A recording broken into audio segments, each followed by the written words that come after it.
61 hanggang 65, sorry hindi ko napigilan. Ang babaeng nagligtas sa kanya ay nagpakita sa paningin ni Yang Yian. Si Zhao Nan, ang babaeng nagligtas sa kanya, ay iba sa araw na nagkita sila sa park.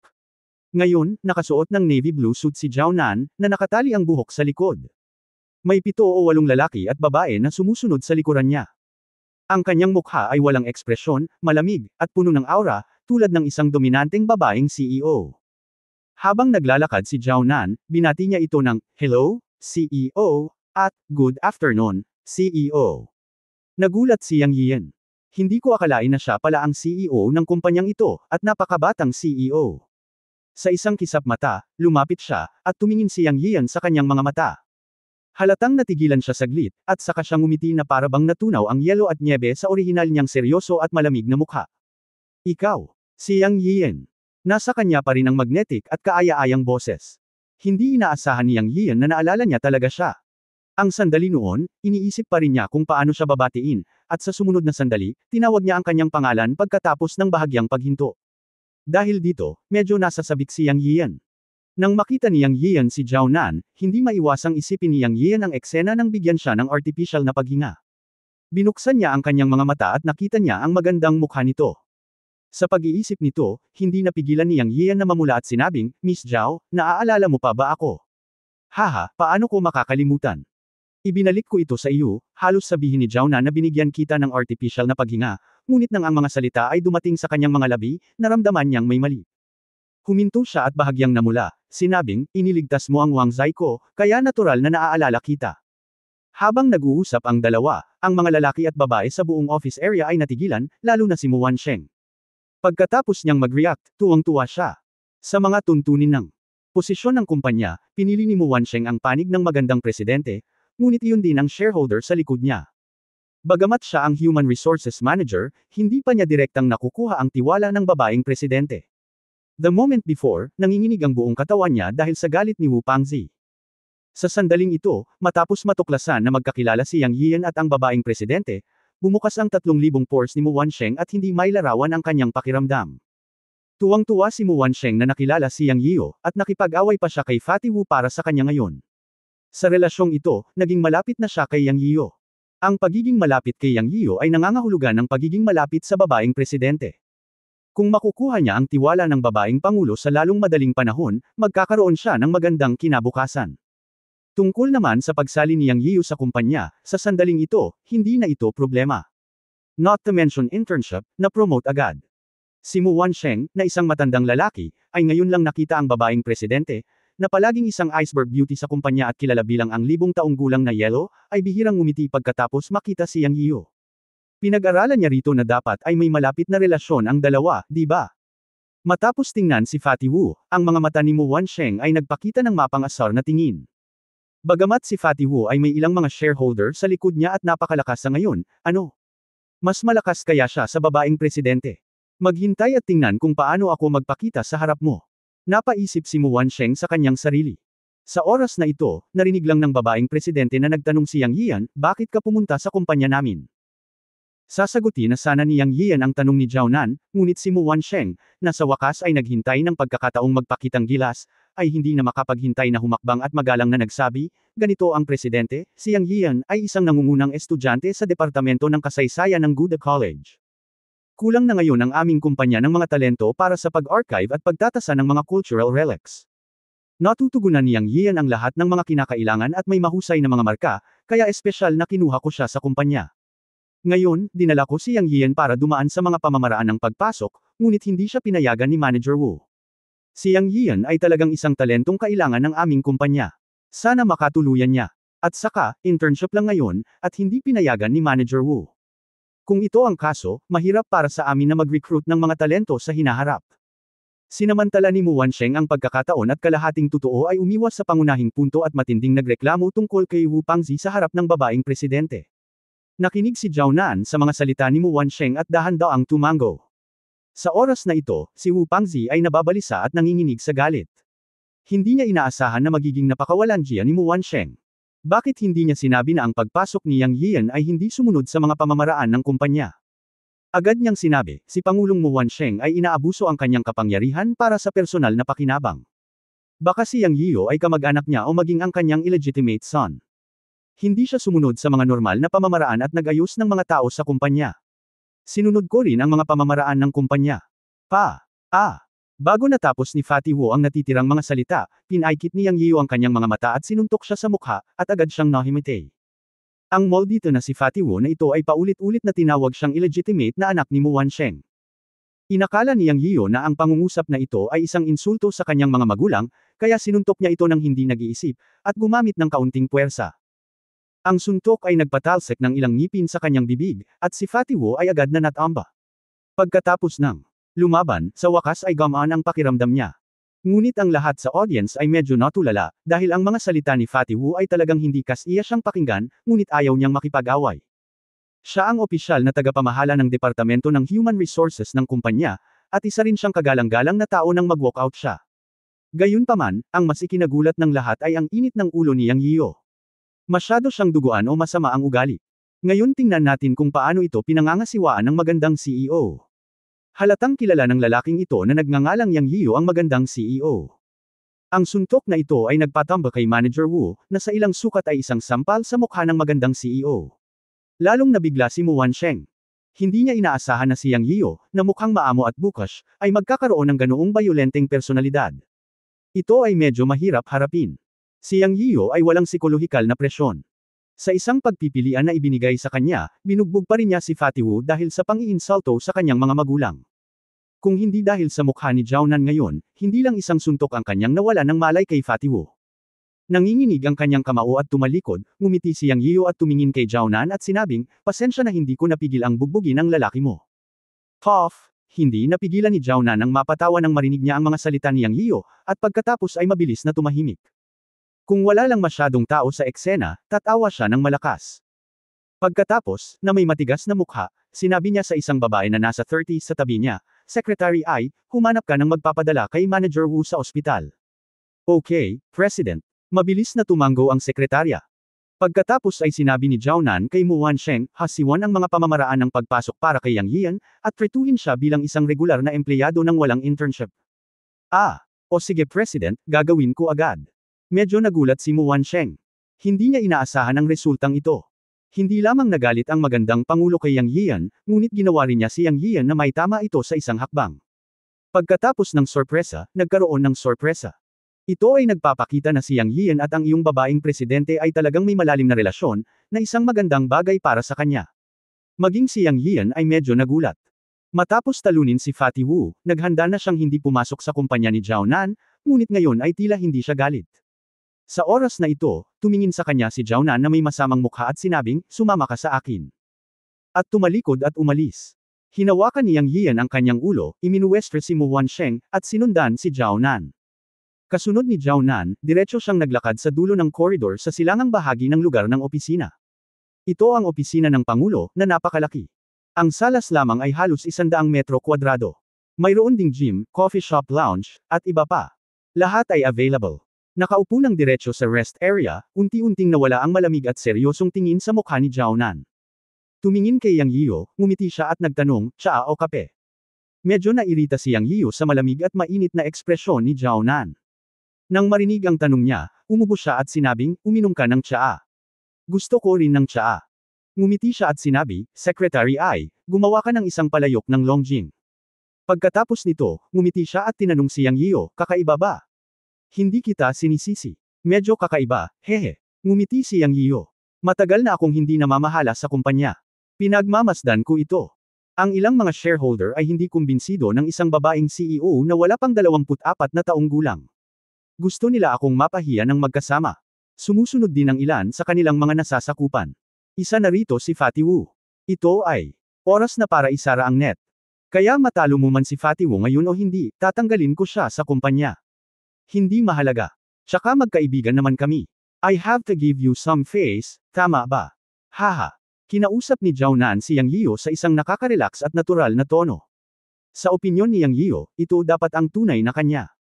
Ang iceberg face kanina ay para makita ng mga subordinate. Pagkatapos makinig sa kanya, medyo nahiya pa rin si Yang Yio at sinabing, "Medyo impulsive ako. Hindi naman kita guguluhin di ba?" Umiling si Jiaonan at sinabing, "Hindi, huwag na nating pag-usapan si Fatty Wu." Pag-usapan natin kayo. Nakalimutan kong hingin ang phone number mo noong huli tayong nagkita. Gusto kitang i-treat sa isang pagkain para ipahayag ang aking pasasalamat, ngunit hindi mo ako tinawagan noong iniwan ko ang iyong business card. Hindi ko inaasahan na magkikita kami ng ganito ngayon. Speaking of which, nag-iwan ka ng malalim na impression sa akin sa 2 beses na nakilala kita. Ang unang pagkakataon ay noong nailigtas mo ang aking wangzay, at iniligtas kita bilang kapalit. At that time, heartbroken ka. Ngayon, binugbog mo ang aking empleyado ng kumpanya sa harap ko sa pangalawang pagkakataon, na nagpapakita ng iyong marahas na panig. Haha, nakakatuwa talaga. Ahem, napahiya si Yang Yiyu nang marinig niyang nagsalita si Zhao Nan. Nanatin ang mga matatandang iyon. Kamakailan lang ay napakasaya nilang tumatalon-talon. Wala akong sinabi at akala talaga nila natatakot ako sa kanila. Matapos sabihin ito sa malamig na boses, muli siyang nagtanong, kumusta ang pagkuha ng equity? Napaka-propesyonal ng kalihim, at pagkatapos ay nagbukas ng isang kwaderno at nagsabi, ayon sa iyong mga kinakailangan, ang equity na hawak ng 6 na shareholder na sumalungat sa reforma ng kumpanya sa 8 shareholder ng kumpanya ng auction sa ilalim ng aming grupo ay ganap na nakuha, at hinihintay na lang namin na ipahayag mo ang mga resulta. Very good, matatanggal na sila sa kumpanya this time. Nangingibabaw na sabi ni Zhao Nan. Nakita ni Yang Yian ang sekretarya sa tabi niya na nag-aalangan na magsalita na parang may sasabihin. Sumimangot si Zhao Nan at sinabing, Secretary Ai, pakisabi kung ano ang gusto mong sabihin.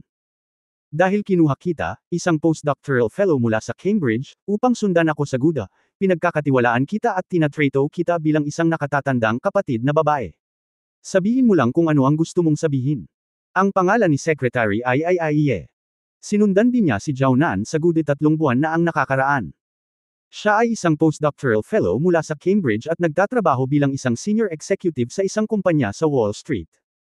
Nang kunin siya ni Zhao Nan, mababa ang tingin niya sa kanya noong panahong iyon, ngunit nang malaman ni Aiye ang tungkol sa pamilya Zhao, pumayag siyang maging sekretarya ni Zhao Nan nang hindi nag-iisip at pumunta sa GUDA, isang kumpanya ng auction na sa tingin niya ay napakaliit.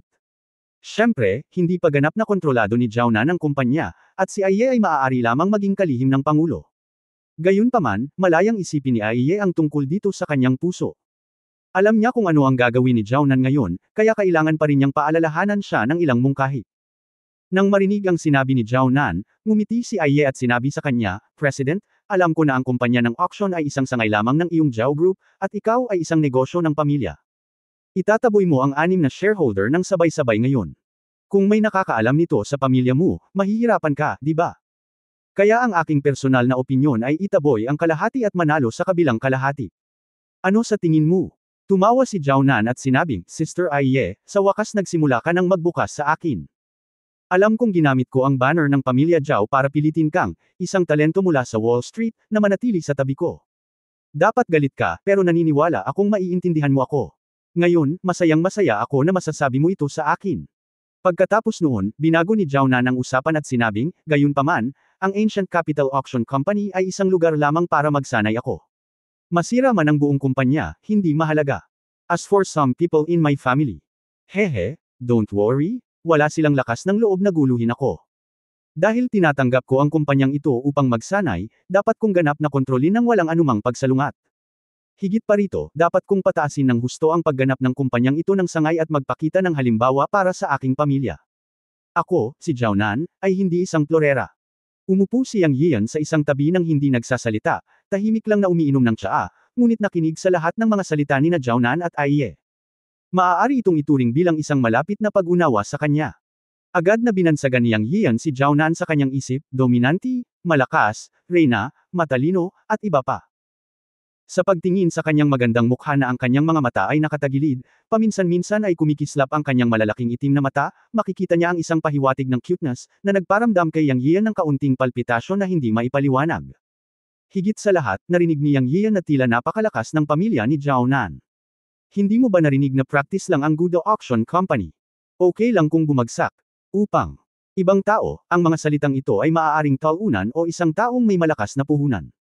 Sa mga mata ni Yang Yian, si Zhao Nan ay halatang hindi isang babaeng talunan. Ang huli ay nangangahulugan na ang kanyang pamilya ay lubhang makapangyarihan. Pinag-iisipan ko pa kung hihilingin ko kay Liu Ziki na tingnan ito mamaya. Hindi ko naisip kung ano ang magiging family background niya. Ngunit ngayon ay tila hindi ito simple, kaya nakaramdam ng kaunting inis si Yang Yian na hindi maipaliwanag. Tapos narinig kong tumanggaw si Aiye at sinabing, sige, aayusin ko muna. Sige, papasok ako 10 minuto, hintayin mo sila, iinom muna ako ng tsaa. Si Zhao Nan ay walang pakialam sa mga shareholder ng kumpanya. Pagkatapos lumabas ni Ai Ye, lumingon si Zhao Nan at nakangiting tinanong si Yang Yian, nga pala, may gagawin ka ba sa hapon? Kung hindi, ililibre kita ng hapunan. Nangako akong air-treat kita sa hapunan noong nakaraan, kaya bumawi tayo sa pagkakataong ito. Inimbitahan ka ng magandang CEO sa hapunan, sasabihin ba ni Yang Yian na wala siyang oras? Ang sagot ay syempre hindi, gusto niya ito.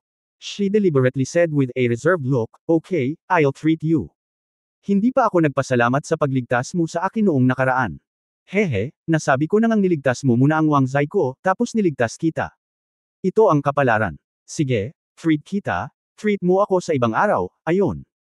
Ang tono ay puno ng istilong reyna, hindi nagbibigay ng pagkakataon kay Yang Yio. Nakaramdam ito ng matinding pressure kay Yang, at hindi niya alam kung bakit palagi siyang nakakaramdam ng pagpipigil kapag kaharap si Zhao Nan.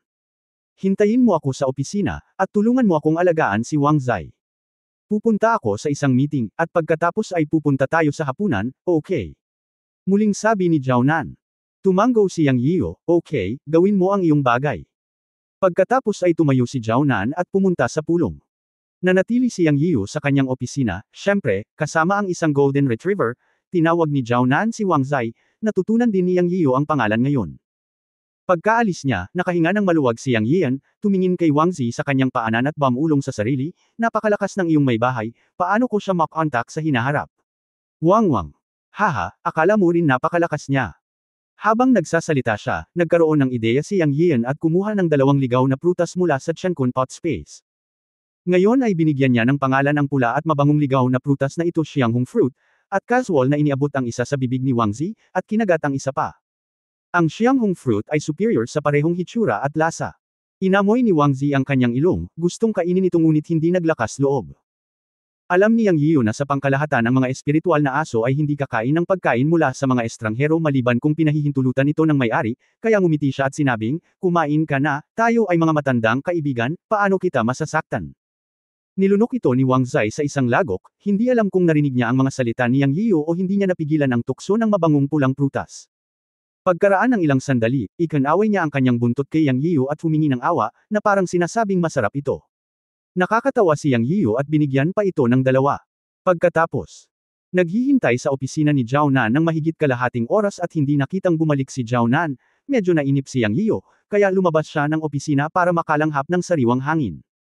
Sa koridor, sa sandaling lumabas siya, ang pambihirang pandinig ni Yang Yio ay nakarinig ng pamilyar na boses na tila nasa telepono.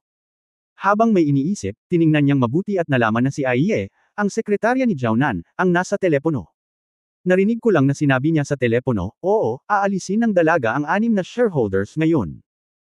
Oo, sigurado ako, okay, sir, huwag kang mag-alala, kung mayroon mang sitwasyon dito, i-report ko ito sa iyo sa lalong madaling panahon, hindi niya nalaman na ako ay inayos muna nasa tabi niya, akala niya lang ay taga Wall Street ako, okay, Palm.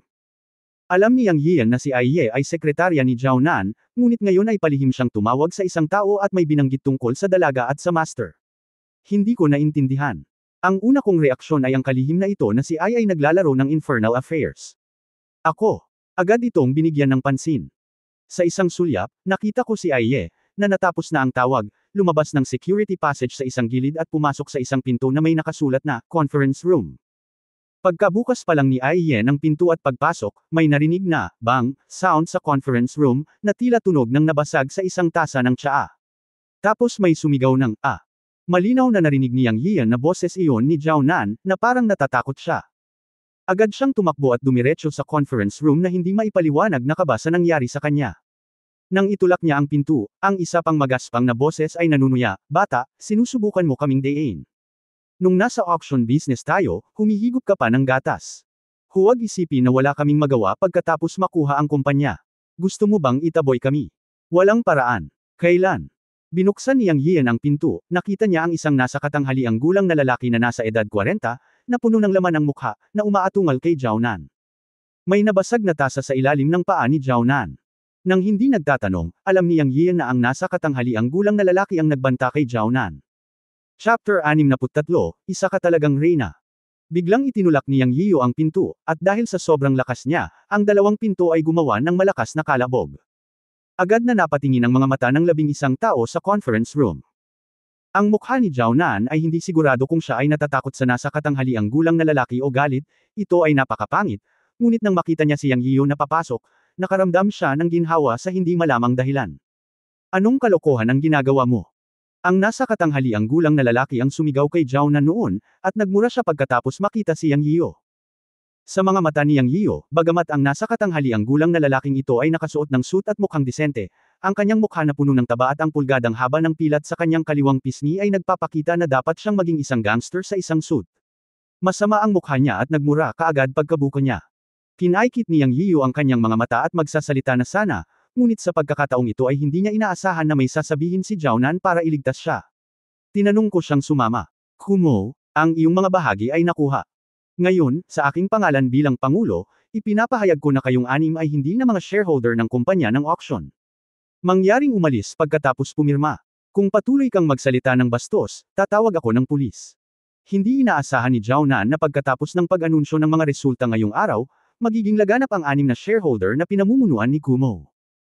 Sa katunayan, ang kumpanya ng auction na ito ay nakuha ng pamilya, ngunit ang mga pagbabahagi ay hindi pa ganap na nakuhang muli sa oras na iyon, at ang mga orihinal na shareholder ay pinanatili pa rin. Pagkatapos, ang kumpanyang ito ay nalulugi bawat taon mula nang makuha. Dahil pinili niya ang kumpanyang ito para magsanay, naramdaman ni Zhao na kailangang gumawa ng mga tagumpay, kaya kailangan ang reforma ng kumpanya. Gayunpaman, ang mga shareholder na ito ay kumakanta laban sa kanya mula pa noong una. Sa panahong ito, sila ay nagtitiis at lihim na nakakuha ng kanilang mga bahagi. Ang mga bahagi sa mga kamay ng bawat shareholder ay hindi ganap sa kanilang sariling mga kamay. Ngayon, sa wakas ay oras na para sa isang showdown, ngunit sa halip ay nagalit si Ku Yuan sa kanya. Wala siyang utang sa mga taong ito ng 1 sentimos, at ang pagkuha ng kanilang mga bahagi ay mataas din ang presyo. Ngayon ay halatang halata na si Ku Yuan ay isang rogue lang. Alam ni Zhao Nan na ang mga dating shareholder ng kumpanya ng auction ay may malilim na background at nasa anti-gang negosyo. Sinasabi na si Kumo ay gumawa ng kanyang kapalaran sa pamamagitan ng pagbabarena para sa lupa. Pero hindi niya inaasahan na banta siya nito ngayon. Talagang natakot si Zhao Nan noong una, ngunit nang matauhan siya, hindi siya naniniwala na si Kumo ay maglalakas loob na gawin ito. Ang lahat ng mga formalidad at mga dokumento ay nahawakan ng maayos. Sa legal na pagsasalita, si Kumo at ang iba pang anim ay hindi na mga shareholder. Humph, hindi mo kami matatanggal ng ganito. Hindi ako kailanman natakot sa sinuman. Ngumisi si Kumo. Tawagan ang mga security guard at tumawag ng pulis. Direktang sabi ni Zhao Nan sa sekretarya. Tumawag na ako. Sa sandaling bumaba ang boses, pumasok si Jiang Xin kasama ang ilang mga security guard. Sa sandaling ito, marahil dahil siya ay desperado, ang mga mata ni Kumo ay kumislap na may masamang tingin, at talagang humakbang siya upang sakalin si Zhao Nan. Hindi niya alam kung kailan may lumabas na kutsilyo sa kamay niya at iniabot iyon sa leeg niya. Sinabi niya ng may masamang mukha, "Bata, pinipilit mo akong patayin sa pamamagitan ng pagputol ng aking kayamanan. Hindi ka mabubuhay ngayon." Ayaw ni Kumo na gawin ito sa kanyang puso, ngunit wala siyang paraan. Noong bata pa siya, sinimulan niya ang kanyang pamilya sa pamamagitan ng pagnanakaw ng mga libingan kasama ng iba. Nang maglaon, nagtatag siya ng isang kumpanya kasama ang kanyang panganay na kapatid. Sa kabutihang palad, ito ay nakuha ng Zhao Group. Gumawa siya ng maraming pera at napanatili ang isang tiyak na halaga ng mga bahagi. Siya ay nakakakuha ng pera bawat taon. Napakaganda ng ganitong buhay. Sa kanyang mga buto, si Kumo ay isang magaspang na tao. Pagkatapos makakuha ng pera, hinawakan niya ang lahat, at isa na rito ang pagsusugal. Sa isang laro noong nakaraan, nawala ang halos lahat ng kanyang kayamanan at may utang pa siyang malaking utang sa pagsusugal. Originally, siya ay umaasa sa mga natitirang share ng kumpanya na may papalit sa magandang presyo sa bagong presidente, ngunit hindi niya inaasahan na bibilhin ito ng babaeng ito ng pribado. Nang malaman niya ang tungkol dito, naibenta na ng babaeng nakadilaw ang mukha sa bahay. Sa pag-iisip tungkol sa malaking utang sa pagsusugal ngayon, nadama ni Kumo na desperado. Kung hindi niya mabayaran ang pera, mamamatay siya. Mas mabuting may kasama siya bago siya mamatay. Ang lahat ng ito ay dahil sa bagong babaeng ito. Hindi siya pwedeng makisali sa kumpanya, not to mention na pinalayas siya sa kumpanya sa isang sentence lang, kaya napuno ng puot si Kumo. Bulalas ni Zhao Nan. Hindi niya inaasahan na si Kumo ay magiging matapang at obvious. Natigilan ang lahat ng nasa conference room. Ikaw, pinakawalan mo ang presidente, natakot si Aiye kaya namutla ang kanyang mukha. Alam niya kung sino si Zhao Nan. Kung magpakita siya ng anumang palatandaan ng kahinaan, magbabago ang mga bagay. Sa isang iglap, hiniling ng lahat kay Kumo na bitawan si Zhao Nan. Ang puso ni Yang Yiu ay nakabitin sa hangin, ang kanyang mga mata ay nanlalamig, tumingin siya kay Kumo ng may lamig at sinabi, bibigyan kita ng isang pagkakataon, hayaan mo siya. Magwala ka, ikaw ay isang magandang bata, hindi ba? Ano ka sa tingin mo? Upang sabihin sa iyo ang katotohanan, ang mga utang sa pagsusugal na utang ko ay astronomical, wala akong pag-asa, sa una ay umaasa akong mabayaran ang mga pagbabahagi at mayroon pa ring pag-asa. Pero itong maliit na babae na ito ay binili talaga ng mga share sa aking dilaw na mukha na babae ng pribado, ngayon ay mabuti, ang babaeng mukha dilaw ay tumakas dala ang pera, hindi ko mabayaran ang mga utang sa sugal at ako ay mamamatay, ang maliit na babae ay masisisi mo sa pagpilit mo sa akin, haha, ang nakakalokong tawa ni Kumo, at ang punyal ay may mga marka ng dugo sa leeg ni Zhao Nan. Sa sumunod na sandali, itinaas ni Kumo ang punyal at sinaksak ang leeg ni Zhao Nan. Namula ang mga mata ni Yang Yiu, at umungal, ang agila ay nasa langit, ito ang galaw ng katawan ng agila sa 5 Elements Pull-Up Technique, ang bilis ay napakabilis, araw-araw siyang nagsasanay at nakagawa ng kaunting pagunlad. Ang chi sa kanyang katawan ay tumatakbo sa sukdulan, at siya ay nagpakita sa tabi ni Kumo sa isang iglap. Dahil sa sobrang pag-aalala, hinawakan niya ang punyal ni Kumo nang hindi nag-iisip, at sinipa siya sa ibabang bahagi ng katawan. Ah, dagandong. Dumating kaagad ang sigaw ni Kumo, at siya ay sinipan ni Yang Yiu at hinampas ang conference table. Boom! Bumagsak ang karamihan sa conference table. Nawalan siya ng malay. Lumingon siya at tinapik si Zhao Nan sa balikat, okay lang, at binasa ang daloy ng chi sa kanyang katawan. Ah, talagang natakot si Zhao Nan. Naramdaman na lang niya na hindi siya mamamatay, at malinaw na naramdaman niya ang lamig mula sa punyal ni Kumo, at nablangko ang kanyang isip. Tinapik siya ni Yang Yian sa balikat. Hindi niya alam kung ilusyon ba iyon, ngunit naramdaman niyang may mainit na agos na pumasok sa kanyang katawan, dahilan para mawala ang kanyang takot. Nang matauhan siya, nakita niya ang nag-aalalang mukha ni Yang Yian, at ang kanyang puso ay hindi maipaliwanag. Gayunpaman, nang makita niyang tumutulo ang dugo mula sa punyal sa kamay ni Yang Yian, nagmamadali siyang nagsabi, okay lang ako, kamusta ang kamay mo? Habang nagsasalita, sinigawan niya ang sekretarya, Secretary I, pumunta ka sa box ng gamot.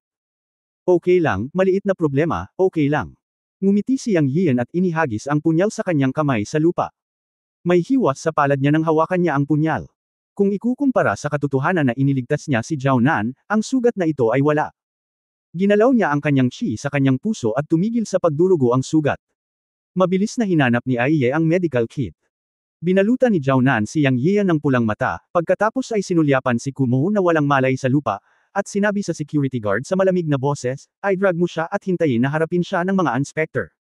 Pagkatapos ay sinulyapan niya ang ilang shareholder sa conference room at sinabi, tapos na ang pulong ngayon. Kung ang mga shareholder na tinatawag ang mga pangalan ay hindi pumirma, sisimulan ko ang magic program.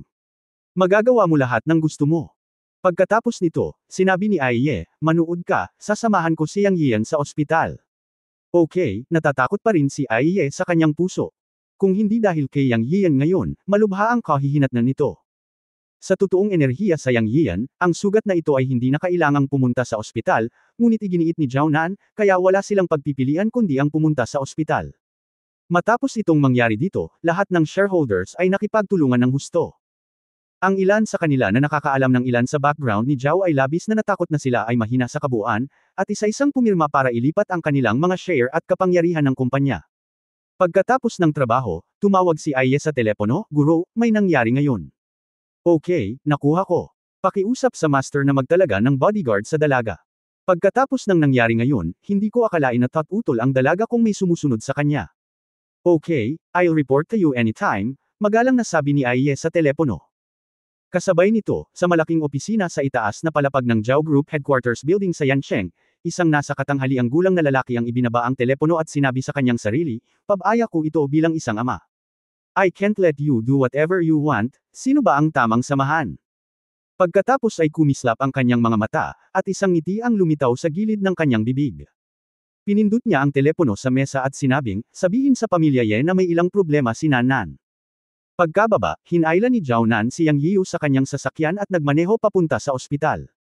Sa kotse, medyo namumula ang mata niya. Natahimik siya saglit, na parang kausap niya si Yang Yiu, at parang kinakausap niya ang sarili niya, masyado pa akong bata at napakasimpleng mag-isip. Ang ilang mga tao sa bahay ay nagsabi na ang mga babae sa pamilya Zhao ay dapat na magandang mga florera, ngunit hindi ako naniniwala. Pero kung hindi dahil sa iyo ngayon. Ako. Nakita ni Yang Yio na may kaunting hinaing sa kanyang mga mata, na parabang siya ay nasa ilalim ng matinding pressure, at naawa siya sa kanyang puso. Sa mahabang panahon na nag-iisip, hindi niya alam kung paano siya ay comfort. Matapos hawakan ito ng ilang sandali, sinabi niya sa kanya, sa katunayan, ikaw ay napakareyna. Puff! Si Zhao Nan, na masama ang pakiramdam, ay hindi napigil ang matawa nang marinig ang seryosong mga salita ni Yang Yio. Bigla, tumingin siya kay Yang Yio at muling tumawa. Kabanata 64 na lahat ay may background. Pagdating nila sa ospital, kumakalat na ang sugat sa palad ni Yang Yio. Ang lahat ng ito ay dahil sa kanyang tunay na chi. Kung hindi siya natatakot na may makaalam nito, ginamit sana ni Yang Yio ang kanyang tunay na chi para ayusin ang sugat sa maikling panahon. Nilagyan na lang niya ulit ng benda. Sa kabaligtaran, ang doktor ay nagreseta ng ilang gamot para sa sugat sa leeg ni Zhao Nan, ngunit ito ay hindi isang malaking bagay. Ngayon ay isang malapit na tawag. Kung wala si Yang Yio, mahirap para kay Zhao Nan na isipin ang mga kahihinatnan. Pagkalabas ng ospital, kumain na ang dalawa. Marahil dahil sa pagkabigla, si Zhao Nan ay hindi maganda ang mood sa mesa. Paminsan-minsan ay kinakausap niya si Yang Yio, at ilang beses niyang hindi ginagalaw ang kanyang chopstick. Isang malaking mesa ng mga pinggan ang halos kainin ni Yang Yio mag-isa. Palaki ng palaki ang gana niya ngayon. Alam din niya na dahil ito sa practice niya. Bilang karagdagan, pinipilit niyang magsanay ng 5 elements pull-up technique, araw-araw, na isang espesyal na paraan ng tempering, at ang kanyang gana sa pagkain ay palaki ng palaki. Sa kabutihang palad, si Zhao Nan ay wala sa isip at hindi napansin na nakakain na pala siya ng isang buong mesa ng mga pinggan. Pagkatapos lamang magsalita ni Yang Yio ay natauhan siya at binayaran ang bill at umalis. Madilim na nang lumabas sila ng hotel. Nagtanong si Zhao Nan, saan ka nakatira? Ihahatid na kita doon. Pwede mo naman akong ibalik sa kumpanya. Nakaparada pa ang sasakyan ko sa entrance ng kumpanya. Hindi pa sinasabi ni Yang Yian kay Zhao Nan ang tungkol sa kanyang kasalukuyang sitwasyon, at hindi siya nagtanong. Natigilan si Zhao Nan nang marinig niya ang mga salita ni Yang Yian. Akala niya si Yang Yian ay nakasakay sa electric bike o kung ano. Anyway, mula noong una silang magkita, alam niyang si Yang Yian ay nagmula sa kanayunan at ang kanyang pamilya ay hindi mayaman. Naalala niya na ang babaeng nagngangalang Huang Qing ay minamaliit si Yang Yian sa kanyang tono, at malinaw pa rin sa isipan ni Zhao Nan ang imahe. Nandoon siya at malinaw na narinig iyon sa oras na iyon. Hinamak ng kabilang partido si Yang Yian dahil sa pagiging mahirap. Matapos tumango, nagmaneho siya sa kumpanya ng auction nang hindi na nagtanong pa. Gusto talagang sabihin ni Yang Yian kay Zhao Nan na mayroon na siyang bahay at sasakyan. Walang dahilan, para lang sabihin sa kanya, para ipaalam sa kanya, para hindi siya magkamali kung hindi niya masabi sa kanya. Sa kasamaang palad, hindi na nagtanong pa si Zhao Nan. Dahil dito, labis na nanlumo si Yang Yian. Nang sasabihin na sana niya sa kanya, tumunog ang telepono ni Zhao Nan at muli siyang naputol. Ang telepono ng kotse ay napakalakas, at malinaw na naririnig ito ni Yang Yian. Ang tumatawag ay ang sekretarya ni Zhao Nan. Iniulat niya kay Zhao Nan ang sitwasyon ng kumpanya ngayon. Sa pangkalahatan, ang mga shareholder na dapat alisin ay hindi naalis, at ang nananatili ay ang lahat ng sumusuporta kay Zhao Nan. Nangangahulugan ito na mula ngayon, ang buong kumpanya ng auction ay ganap na sa mga kamay ni Zhao Nan. Para naman sa ibang tauhan ng kumpanya, unti-unti silang mapapatalsik. Ito ay isang malaking hakbang pasulong para sa plano ng reforma ni Zhao Nan. Si Kumo ay natural na kinuha ng mga inspector. Malinaw itong narinig ni Yang Yian. Sinabi ni Aiye kay Zhao Nan sa telepono na sinabi ng mga inspector sa panahon ng interogasyon na si Kumo ay may utang na malaking utang sa pagsusugal na hanggang 10 milyon, kaya naging sukdulan siya ngayon, at ang mga inapo ni Kumo ay pinalayas ni Yang Yian. Nang marinig ito ni Yang Yian, nagulat siya na sinabi ni Zhao Nan sa telepono na may hitsura ng relief, you deserve it. Dahil dito hindi napigil ang matawa ni Yang Yian. Sa mahigpit na pagsasalita, ngayon lang siya nakausap ni Zhao Nan at nakausap ito ng kaunti. Sa pangkalahatan, bilang karagdagan sa mukha at figure ng Diyosa ni Zhao Nan, sa mga tuntunin ng personalidad, nakita ni Jantian ang kanyang malakas at dominanteng panig. Nakita rin niya na bagamat natatakot siya nang si Kuma daw ay nasa kanyang leeg, siya ay kalmado pagkatapos ng lahat. Ang babaeng ito ay matigas ang ulo, malakas, at may pulang mata. Kapag malamig ang mukha, iceberg beauty, at kapag ngumingiti, cute na babae sa tabi. Maraming bagay tungkol sa kanya ang nakakaakit kay Yang Yian. Nang ibaba ni Zhao Nan ang telepono kay Aiye, ang sasakyan ay nakarating na sa parking area sa ibaba ng auction company. Pagkababa ng sasakyan, walang pagkakataon si Yang Yian na sabihin na mayroon siyang kotse. Sa oras na ito, ibinaba ni Zhao Nan ang bintana ng kotse at biglang nagsabi, Yang Yian, tatawagan kita. Huwag kalimutan ang oras na ito. Maligayang pagdating sa pagsali sa auction company ni Zhao. Siguro ito ang magandang balita na dinala sa kanya ni Aiye. Pagkatapos ng tawag, mas gamaan ang pakiramdam ni Zhao Nan at iniabot kay Yang Yian ang isang business card. Pagkatapos ay nagpalitan ng contact information ang dalawa at umalis na siya. Ngumiti si Yang Yian at iniligpit ang business card, naglakad papunta sa kanyang sasakyan at umalis. Naisipan kong umuwi, ngunit hindi ko inaasahan na makakatanggap ako ng tawag mula kay Lin Huan. Sa sandaling nakakonekta ang telepono, napakunot ang noo ni Yang Yian nang marinig niya ang boses sa loob. Ito ay parang kapaligiran ng isang bar, na may kapana-panabik na musika sa loob. Pagkatapos ay medyo mabagal ang boses ni Lin Huan at sinabi niya, "Kumusta, Yang Yian? Pasensya na kung masyado akong abala ngayon para tawagan ka ulit ngayon. By the way, may gagawin ka ba?" Natural na gusto ni Yang Yian na lumapit si Lin Huan upang lutisin ang problema sa pag-aproba ng guyuan liquor. Sa simula, sinabi ni Liu Lingling na ang pamilya ni Lin Huan ay isang matataas na opisyal sa Guda, kaya naisip niya na malulutas niya ito sa pamamagitan ng pagtatanong sa kanya. Kaya sinabi niya sa kanya ang tungkol sa sitwasyon sa telepono. Pagkatapos makinig, sinabi ni Lin Huan, "Medyo nahihilo ako sa pag-inom. Bakit hindi ka pumunta at makipagkita sa akin? Ako ay, sige, hahanapin kita." Ibinaba niya ang telepono at nagmaneho para hanapin si Lin Huan. May kasama siyang kumakanta sa KTV. Para kay Yang Yian, ang pagpunta ni Lin Huan sa KTV ay medyo nakakagulat. Matagal na niyang kilala sina Lin Huan, Liu Lingling at Chen Xiaobei. Sa kanilang tatlo, medyo neurotic si Liu Lingling at madalas gumawa ng mga hindi inaasahang galaw. Si Chen Xiaobei ay isang second-dimensional na babae, mas baliw pa kay Liu Lingling. Si Lin Huan ang pinakatradisyonal sa tatlo. Bagamat paminsan-minsan ay nagsasabi siya ng ilang matatapang na salita sa likod ni Liu Lingling at Chen Xiaobei, ang pangunawa ni Yang Yian sa kanya ay para lamang sa mga taong pamilyar sa kanya. Sa madaling salita, si Lin Huan ay isang modelo ng isang mabuting babae. May ilang beses noon na iminungkahi ni Chen Xiaobei na pumunta sa isang bar o KTV, ngunit bihira siyang pumunta dahil hindi niya gusto ang maingay na pantasyang iyon. Ang araw na ito ay medyo kakaiba, at parang si Lin Huan ay uminom ng kaunti, at ang kanyang dila ay medyo makapal kapag siya ay nagsalita. Pagdating ni Yang Yian sa KTV, dumiretso siya sa private room na binanggit ni Lin Huan. Pagpasok niya ay nakita niyang napakalaki ng KTV na ito at napakaranggal ng dekorasyon. Pagkabukas ng kahon, may 3 lalaki at 4 na babae sa loob. Kasama nila si Lin Huan. Mukhang marami na siyang nainom. Nang makita niya si Yang Yian na papasok, tumayo siya at ngumiti, inagaw ang mikropono mula sa babae sa gilid, pinindot ang remote control, itinigil ang musika, at pagkatapos ay sinabing, "Hayaan mong ipakilala ko sa lahat, Yang Yian. Is my body." Itinuro ni Lin Huan si Yang Yian na may malaking dila at sinabing, "Ipinakilala ka ni Yang Yian, silang lahat ay mga kaibigan mula sa aming tambalan, mga pamangkin ng mga big boss sa lungsod, mga anak ng mga big boss sa organisasyon." Pagkatapos ng pagpapakilala, inikot niya ang kanyang dila at tumawa, "Ako. Lin Huan, ang anak ni Mr. Lin mula sa probinsya, haha."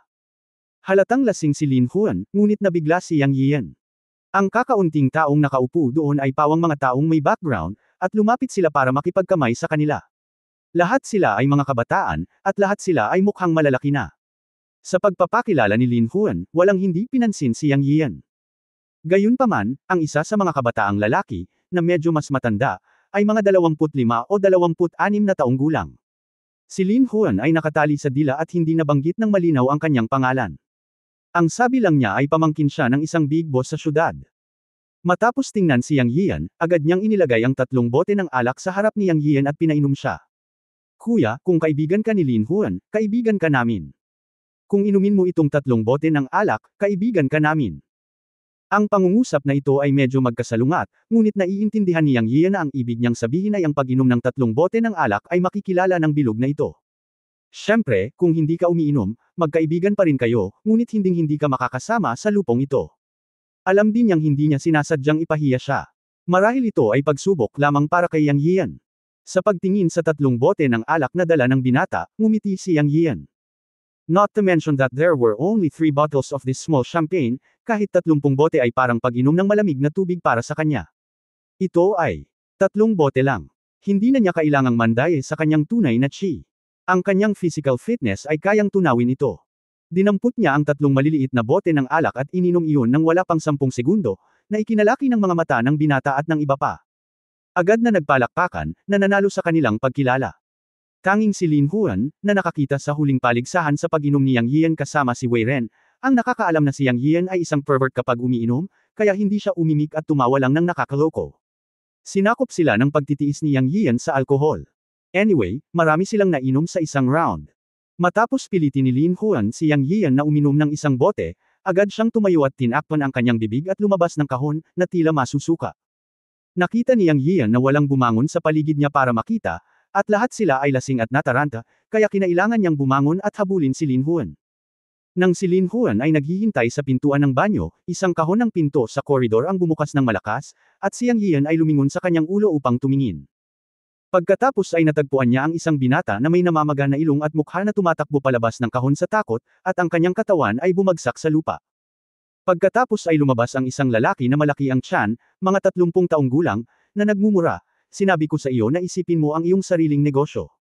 Sa oras na ito, ang binata sa lupa ay tumangala sa lalaking may galit na mukha. "Hindi mo pa rin tanggap, papatayin na kita." Habang nagsasalita ito ay itinaas ng lalaki ang kanyang kamay at muling sinampal ang binata. Sa isang iglap, naikuyom ni Yang Yiu ang kanyang mga kamao at galit na sumigaw, "Tumigil." Walang iba kundi si Ejeba, isang kapatid na nakilala niya noong magkatrabaho sila sa bar. Pagkalabas ng bar that time, wala silang contact ni Ejeba. Naalala ko ang sinabi ni Ejeba na hindi na siya gagawa ng mga part-time na trabaho, dahil ang kanyang ama ay nakakontrata ng 12-12 ektarya ng lupa para sa Chinese medicinal materials, kaya dapat ay kumita siya ng kaunti. Gayunpaman, sa pagtingin kay Ejeba ngayon, mukha siyang nakasuot ng uniforme ng waiter, at nagsimula siyang magtrabaho muli ng part-time. Ang lalaking may malaking tiyan ay biglang nagulat sa galit na dagandong ni Yang Yiu, at hindi namamali na tumigil ang sampal at hindi tumama sa mukha ni Ejeba. Sa oras na ito, lumingon si Ejeba at nakita si Yang Yiu, biglang namula ang kanyang mga mata. Kung tutuusin, mukhang mas malakas si Ejeba kaysa kay Yang Yiu, ngunit mas bata siya ng 1 taon kay Yang Yiu. Siya. Agad na agrabyado na sinabi niya na parang nakakita siya ng isang kamag-anak, "Yun. Kapatid na yun." Lumapit si Yang Yiu at tinulungan si Ejeba na tumayo at nagtanong, "Ano ang problema? Di ba sabi mo ayaw mong mag-part-time work?" Sinabi ni Ejeba na may pulang mata, "Yun, kapatid na yun, ang bagay na ito, sandali lang. Pag-usapan natin ito mamaya, tulungan mo ako, gusto kong iligtas ang isang tao." Siya ay nabuli doon. Sa oras na ito, natauhan ang matabang lalaki sa tabi niya at sinigawan si Yang Yiu, "Sino ka?" "Pa." Nagalit na si Yang Yiu nang makita niyang binubuli si Ejeba, at napakadumi nitong matabang lalaki, kaya sinampal niya ito sa mukha. "Ang baho ng bibig mo." Sabi niya na may malamig na mukha. Si Song Yuanhua ay sinampal ni Yang Yiu sa lupa, ang kanyang mga tainga ay nag-iingay. Nang matauhan siya, tumalsik siya ng isang bibig ng dugo, ngunit 3 ngipin ang nailuwa. Agad siyang nagalit, "You little bastard, you dare to hit me." Tumayo siya at tumayo sa pintuan ng kahon habang nagmumura. Kailan?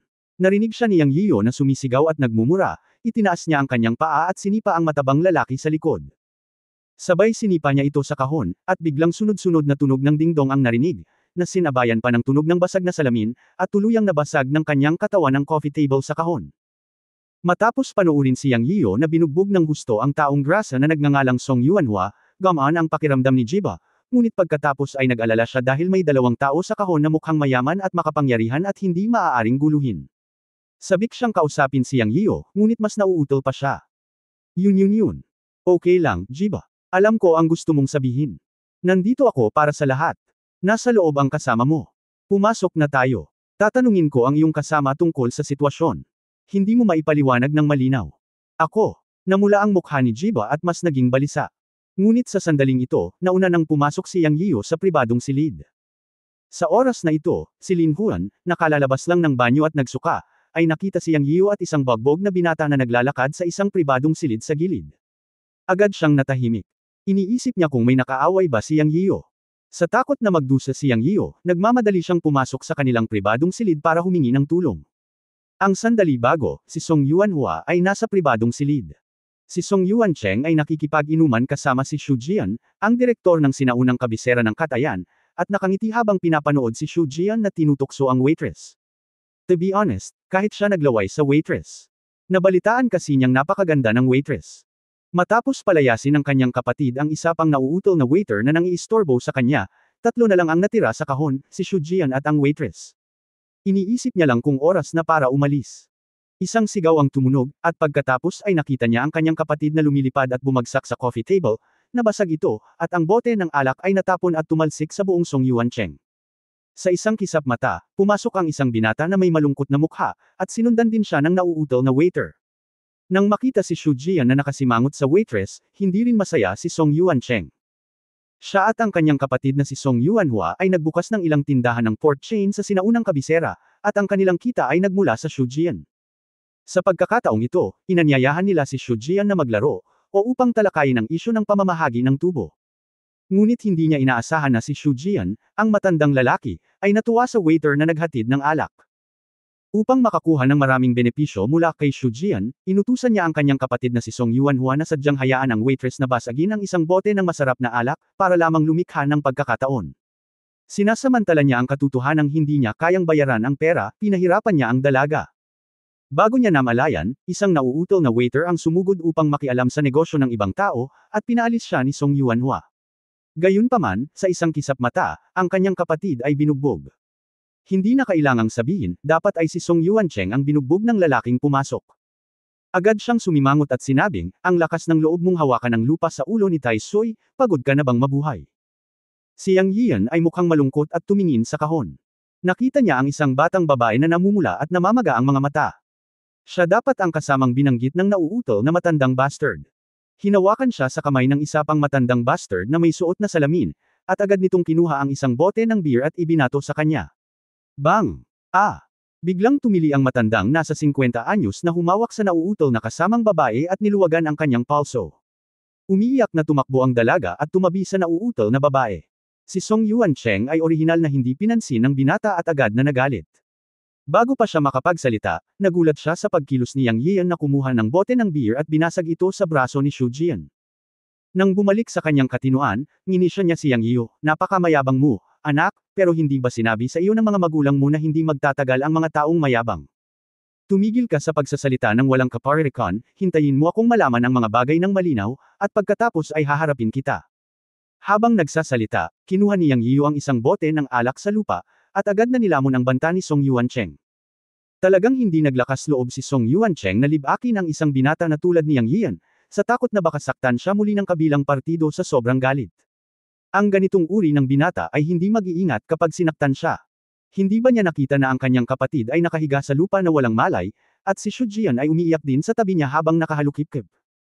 Sa pag-iisip tungkol dito, kinuha ni Song Yuanhua ang telepono at tinawagan ang isang tao. Hello, pamangkin, ang iyong tiyuhin ay binugbog, mabilis kang nagdala ng isang tao. Well, sa Gaoyinbei KTV, ano ang ibig mong sabihin na nandito ka, mahusay, nasa room 304 tayo.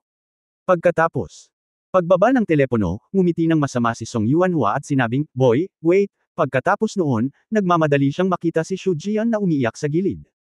Ang matandang si Xu Jian, na nasa edad 50 na, ay nabasag ng bote ng alak ni Yang Yian ang palso. Napaungol siya sa sakit. Tinulungan siya ni Song Yuancheng, ngunit umungol siya, Lolas, Xiao Song, tulungan mo akong tawagan si Captain Liu. Hindi sila pinansin ni Yang Yian, hinayaan silang tumawag at nagsimulang magtanong sa nauutol niyang kasama kung ano ang nangyayari. Ang batang babae ay umiyak at sinabi kay Yang Yian ang buong kwento, at si Jia Ba ay tumanggo ng paulit-ulit. Matapos makinig, napagtanto ni Yang Yian na ang babaeng nagngangalang Xiaoyu at Jia Ba ay talagang mula sa parehong paaralan. Siya ay isang junior sa KTV at nagkakilala sila sa KTV na ito. Parang nagkaroon ng kwento sa pagitan nila. Ang nangyari ngayong gabi ay dahil aksidenteng nabasag ni Xiaoyu ang isang bote ng red wine na nagkakahalaga ng higit sa 10,000 yuan ng isang customer, at hiniling sa kanya na magbayad ng kabayaran. Higit sa 10,000 yuan, paano ito kakayanin ng isang manggagawa?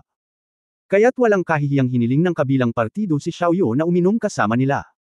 Hindi kayang bayaran ni Xiaoyu ang pagsira ng red wine, kaya pumayag siyang uminom. Dahil dito, hinawakan siya ng matandang may salamin. Nakita ni Jia Ba, na noon pa man ay nagmamalasakit kay Xiaoyu, na matagal na itong hindi lumalabas, kaya pumunta siya para tingnan. Dahil dito, nakita niyang kinakalabit na naman ng customer ang dalaga, kaya sumugod siya para pigilan ito, ngunit binugbog siya ng kabilang banda at sinampal ito ng walang kabuluhan. Matapos pakinggan ito, halos nahulaan na ni Yang Yian na dapat ay 3 halimaw na anyong tao ang sadyang nag-frame kay Xiaoyu. Marami na siyang nakitang ganoong bagay noong nagtrabaho siya ng part-time sa bar noon.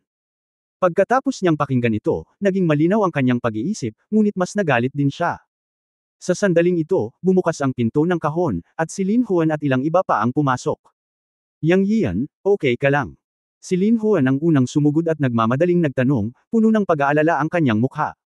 Hindi, bakit ka nandito? Nakaramdam ng init sa kanyang puso si Yang Yian at casual na nagtanong. Kalalabas ko lang ng banyo at nakita kitang pumasok sa kahon na ito. Sinabi ni Lin Huan at nagtanong, ano ang nangyayari? Sinabi ni Yang Yian sa ilang tao ang tungkol sa batang babae at ang pagkauto. Pagkatapos ay nagalit ang ilang dalaga at binata, at sinabi ng isa sa kanila, tumawag si Liang Zi para hilingin na may lumapit. Ito ay isang sadyang pandaraya. Ang sosyal na kapaligiran ay nasira ng mga hamak na ito. Huwag kang mag-alala, tumawag ako nang dumating ako ngayon. Alam ni Yang Yian na si Liang Zi ay pamangkin ng isang malaking shot sa sistema ng inspection, at talagang walang problema para sa kanya na magsalita. Sa sandaling ito, ang pinto ng kahon ay sinipa ng isang tao. Biglang sumulpot sa pinto ang isang malaking grupo ng mga tao, hindi bababa sa 15 o 16. Ang hitsura ng grupong ito ng mga tao ay nagpasaya kay Song Yuancheng, at nagmamadali siyang nagsabi, pamangkin ko, sa wakas nandito ka na. Kung hindi ka dumating, binugbog na ako ng mga taong ito hanggang sa mamatay. Tingnan mo, ang iyong tito Yuanhua ay nawalan ng malay. Nagulat din si Yang Yian nang una niyang makita ang grupong ito ng mga tao. Hindi siya nag-aalala sa kanyang sarili, ngunit natatakot siyang masaktan si Lin Huan. Agad siyang humakbang at tumayo sa harap ni Lin Huan at ng iba pa. Tapos nung nakita niya yung leader na pumasok, ngumiti agad siya. Hindi niya inaasahan na kakilala pala niya ito. End of this chapter.